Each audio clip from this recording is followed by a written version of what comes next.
قبل ما نبدأ الفيديو نبدأ بالصلاة على محمد وآل محمد. اللهم صل على محمد وآل محمد. بنات اليوم جابت لكم أقراص الكيك الطرية، تتقدم ويا الشاي كلش طيبة. عندي هنا المقادير: بيضة وحدة، وكيس فانيلا،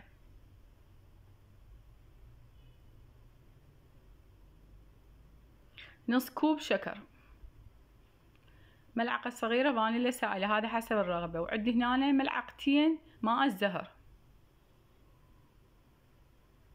تقدرون تستبدلوه بمي ورد عادي، وهاي ملعقة صغيرة هيل، ملعقتين كبار عسل، هو مو عسل، شراول عسل موجود بالأسواق وسعره رخيص، باكت ب500 دينار.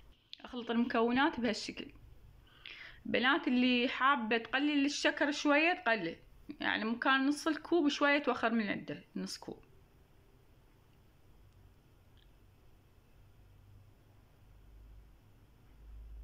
هسه ابتدي اضيف الزيت، زيت نص كوب او ثلث كوب حليب سائل واخلطهم.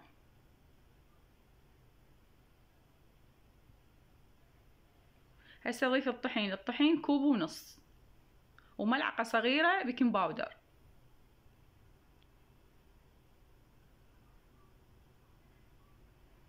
انا اخليه الظرف كامل، يعني ظرف فانيلا وظرف بيكنج باودر. اخلطهم بهالشكل. القوام مالته راح يصير نفس الكيك بس شوية اثقل من الكيك، يعني الكيك العادية.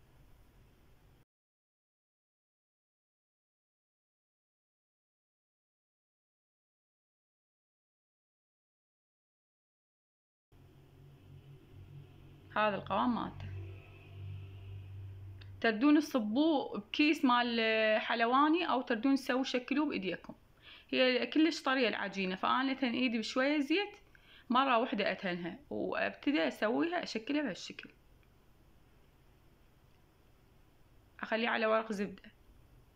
هنا انا مشغلة الفرن درجة الحرارة 250 من فوق ومن تحت. بنات اذا تردوها تطلع طرية كلش تخلون درجة الحرارة 250، ومن تدخلون صينية الكيك تخلوه يعني ما ياخذ لون، يعني لون فاتح، لا تخلوه ياخذ غامق. كل ما ياخذ لون غامق كل ما تيبس الكيكاية عندكم، فتصير مثل الكعكاية.